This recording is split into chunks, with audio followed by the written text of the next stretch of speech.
Good morning to everyone. Today we're going to see about artificial respiration. It is an important topic and it is an emergency life-saving procedure. When the natural respiration has ceased or it is flattering or when the lung stops its functioning or sudden stoppage of breathing, we have to give the artificial respiration and activate the respiratory center to come back the natural respiration. So what are the conditions where the sudden stoppage of breathing take place? During drowning, electrocution, anesthetic accident, carbon monoxide poisoning, accident, strangulation, poliomyelitis, myasthenia gravis. These are the conditions where the sudden stoppage of breathing will be take place. So with the help of the artificial respiration, we'll stimulate the respiratory center and give the life to the patients. So what are the indications we want to give the artificial respiration? So we saw the conditions. In that condition, when the respiration stops but the heart continues to beat, that time we want to give the artificial respiration and rescue the patient. What are the type of artificial respiration? There are two type of artificial respiration. One is manual respiration, another one is mechanical respiration. Manual respiration is given by the doctors or the rescuers or by the persons. So this is the four method is there. One is Safer's method or prone pressure method, Holger Nielsen method, arm lift back pressure method, Sylvester method, arm lift chest pressure method, mouth to mouth respiration. Mechanical respiration means with the help of the machine you want to give the artificial respiration. You want to give the negative pressure breathing, example Dringer's method, positive pressure breathing, tank respirator. First we'll see about the precautionary measurements. When the patients, or for example drowning patients or electric accident patients, have the breathing has stopped, so immediately what are the conditions you want to give before the artificial respiration? You want to give some precautionary measurements. Tight cloth should be loosened, patient is kept warm, mouth and nose in accident cases, or the you want to check the mouth and nose whether it is clean or have any blood tinges there. You want to clean that one. Denture is removed, patient is taken to the fresh atmosphere. If any carbon monoxide means any poisoning gas will be there, that you want to get the patient from that place to the suitable fresh atmosphere place. These are the precaution measurement you want to do before the artificial respiration. Then we'll start the artificial respiration. First one is Safer's method. So here the doctor kneels near patient's waist. So you know the patient waist. Put doctor's palms on the patient loin region. See the A diagram, that is the loin region. By bending forward, doctors will apply pressure which pushing abdominal viscera up to bring about expiration. See the diagram B. Here the doctor bending forward, applying the pressure on the loin that pushes the abdominal viscera up, that give the expiration. When doctors is pressing on loin, expiration take place. When doctor is bending backward, inspiration take place. See the diagram C. There the doctor swings shortly backward like that. So there the inspiration take place. So inspiration take place for 3 seconds, expiration take place for 2 seconds. This is roughly judged by saying the word 1 2 1 2 3 1 2 1 2 3 like that. So this method have some advantage and disadvantage. Here the advantage, it is doing the prone position, so the water from abdomen and lungs can easily drain. It is very simple method, not tired. It is so while you doing for a long time, we won't get tired while doing this procedure. It can be continued for a long time. If there are any injury to the thorax or back, this method can be useful. Whereas what is the disadvantage? Here the inspiration is passive, where expiration is active. This is an unbiological. While in the biological or natural condition, inspiration is active process, expiration is passive process. This is vice versa. If there are injuries in the abdomen, this method cannot be applied. So before going to do the procedure, you want to know what is the condition in that. Based on the condition only, you want to corresponding procedure you want to give it to rescue the patient. Second procedure is Holger Nielsen method or arm lift back pressure method. See here, you want to lift the arm, give the pressure on the back. So the name itself, the arm lift back pressure method. So this is also doing in the prone position. The doctors kneels near patient's head facing towards him. Doctors will pull his arm up. This will bring about inspiration. See the diagram B and C. The doctor pull the patient's arm So the inspiration will be take place. See the fourth diagram. Then the doctor will leave his hand on side, put his palm on the patient's scapula. See the diagram E, that is the area where the uh, doctors will put the hand on the scapula, patient scapula. Bending forward, he will apply deep pressure on the chest. So the name itself, that back pressure. So you want to give the pressure on the back. So deep pressure on his back chest. This will cause expiration. So in Holger Nielsen method, I want to lift the arm, that causes inspiration.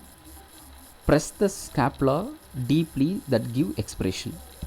So what is the disadvantage and advantage of this method? Is main advantage is adequate drainage of water from abdomen and thorax. So it is a good method for causes of drowning, case of drowning.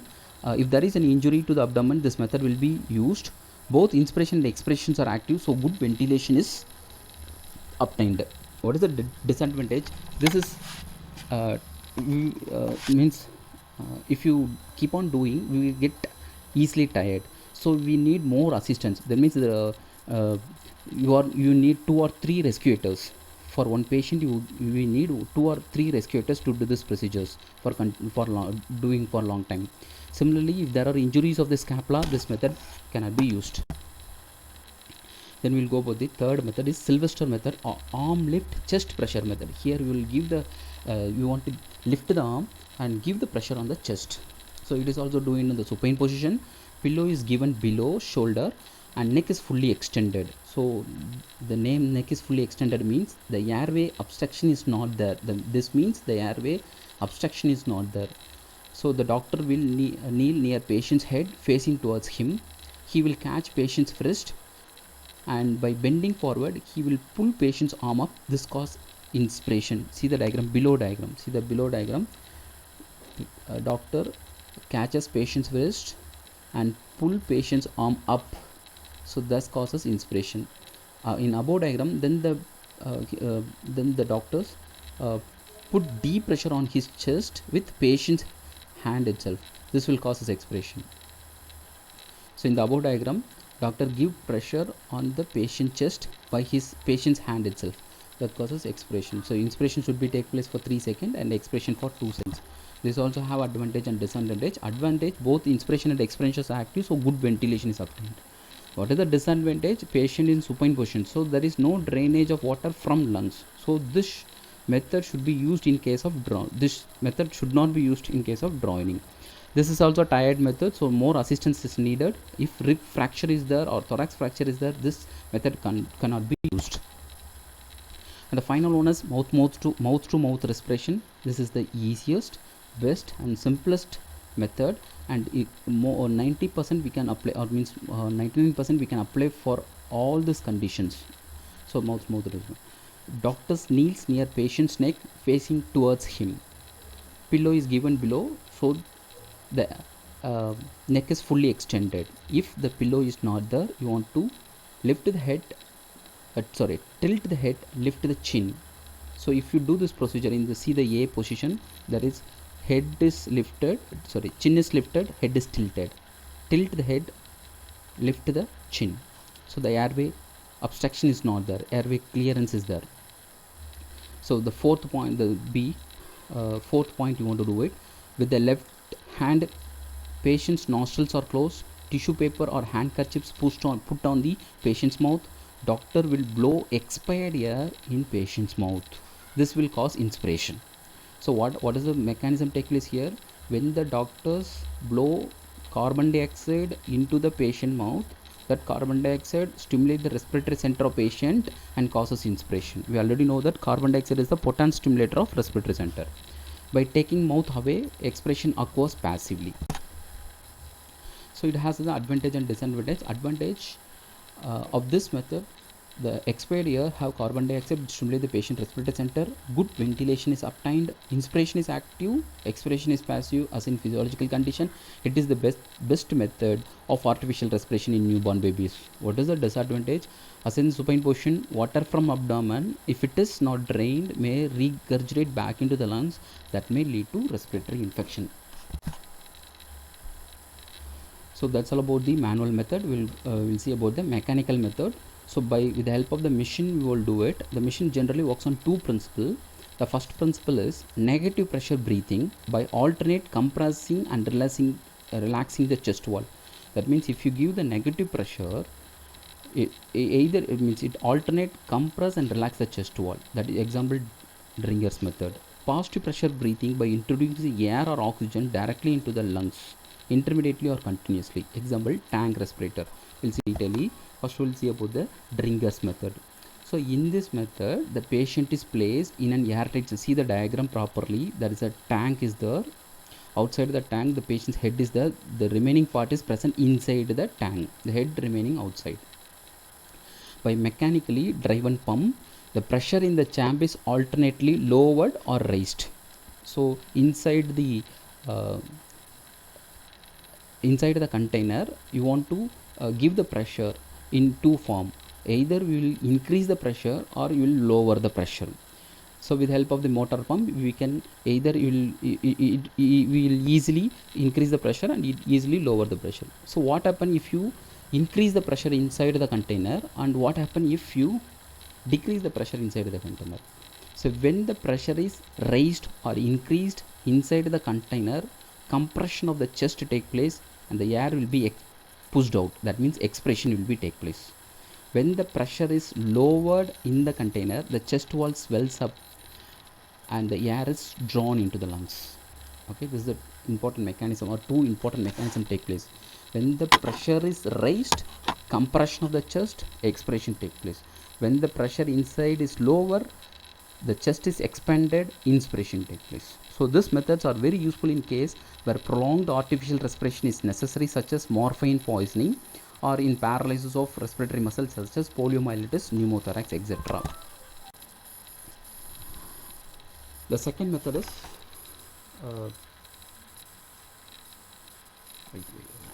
tank respirator. Here this is the tank. Here also the patient head will be present outside and the remaining patient's body is present inside the tank. Opposite to the patient head there is a motor derived leather diaphragm is there. This is the leather diaphragm. See the diagram, the leather diaphragm is there. So the important mechanism is, with the help of this leather diaphragm, inside the pressure will be created. If the leather diaphragm is moving towards the tank, the positive pressure is created.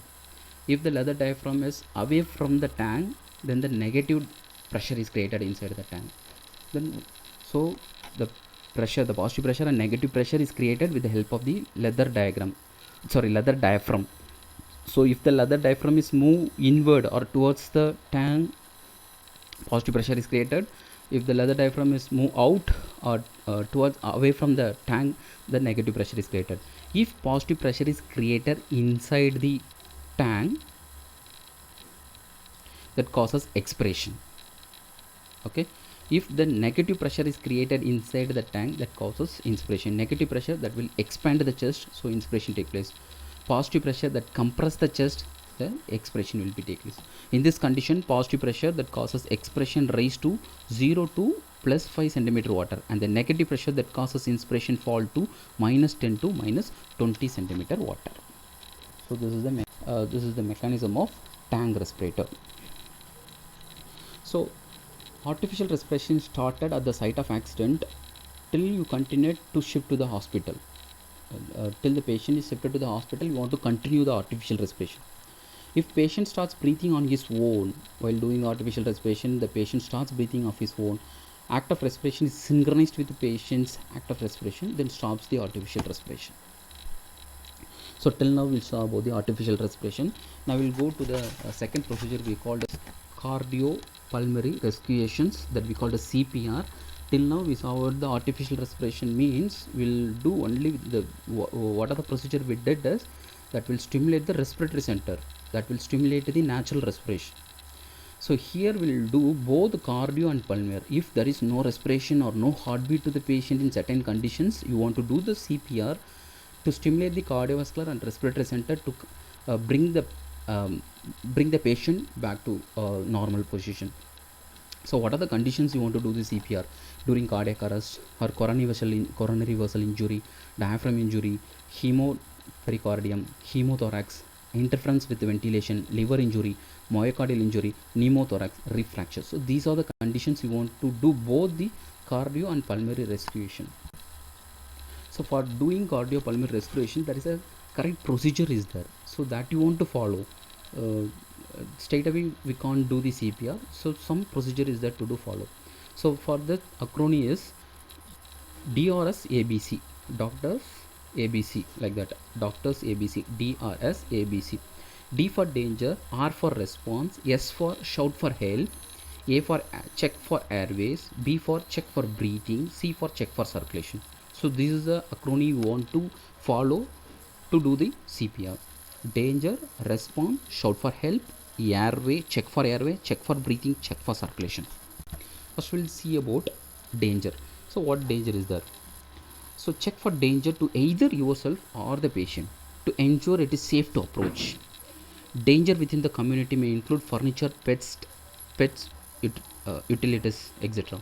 Danger within the hospital is also there. Maybe bedside furniture, jugs of water, vase of flowers, visitors, cables, spillage. So you want to avoid avoid all these dangers. Response. Check the response of the patient. Shake shoulder gently. Ask, "Are you all right?"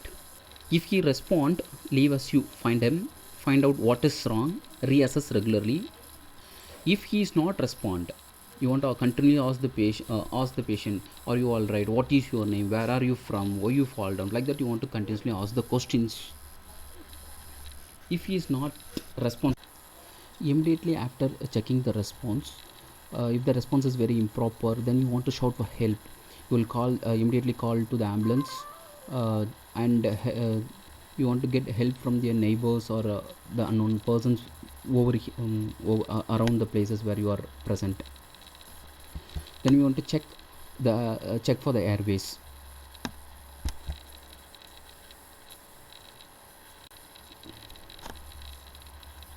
Check for the airways. Here you want to check it before going to give the CPR. You want to check the airways. So for open the airways, you want to do this procedure: head tilt, chin lift. Place one hand over the forehead and tilt the head back. uh, so uh, so if you do the procedure like this, head tilt and chin lift, then the airway is open. So if you didn't tilt the head or chin lift, then the obstruction will take place. So there is the airway block is there. So if the block is there, the oxygen doesn't enter into the lungs and into the brain, then the patient goes for a death. So you want to clearly check the open the airways. So open the airways by doing head tilt, chin lift. If you do head tilt, chin lift, automatically the airway is opened or cleared. Then you can checking the breathing. So look, listen and feel for breathing. So you want to do it very quickly, no longer for 10 seconds. If victim is breathing, place in recovery position. If victim is not breathing, then you want to give the artificial respiration immediately. Mouth to mouth method is the preferable one. Do it mouth to mouth 5 times. Then check the pulse. Check for circulation. Check the pulse less than 10 seconds. If the pulse is present, you want to check the carotid pulse. If carotid pulse is present, then continue do the artificial respiration. If no pulse, then you want to do start cardiac massage. About 100 times you want to massage it per minute. So if you want to do both the cardiac and pulmonary respirations, you want to do in this proportion of 30:2. That means 30 times you want to do the cardiac compression and 2 times you want to do the artificial respiration. How to do the external cardiac massage? It is given by putting left palm on sternum and impact are given by right palm. During massage, sternum should be depressed by 4 to 5 centimeter at a rate of 80 to 90 times per minute. With this cardiac massage, mouth to mouth respiration can be continued. So in this diagram, we will categorize into adult, children and infants. In adults, you will use both the hands between the nipple. In children, you will use only one hand between the nipple, and infants, you will use 2 fingers between the nipple. So chest compression, you want to give the compression is about 2 inches for adult and children. For infants, it is about 1.5 inches. So when you do the cardiac massage, it should be per minute. You have to do it 100 to 120 compressions per minute. Okay. So for cardiac CPR, you have to give 30 compression. For every 30 compression, you want to give 2 time artificial respiration, mouth to mouth respiration. You want to give 2 times. So 30 ratio 2. Then you want to start 30 ratio 2, 30 ratio 2 per minute. You want to do it like this. And the important thing, allow the chest to recoil between compression. Don't continually compress like that. Between the compression, you have to fraction of second you want to give the for recoiling tendency. Allow chest to recoil between compression. Immediately follow with rescue breaths. So 30 compression you want to give, followed by 2 times you want to give the artificial mouth smooth respiration, then followed by 32 like that. If the patient is not responding for artificial respiration and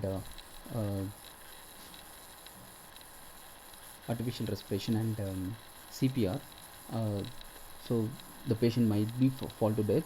It should be monitored by the doctors only, not by the rescuer or normal person. This should be checked by the doctors only. They will check what are the things they will check. They will check the heart sound, pulse, fixed dilated people. That is the thing. They will say fixed dilated people which are not reacting to light. No heart sounds, no pulse, no BP, no ECG. Then the person is dead.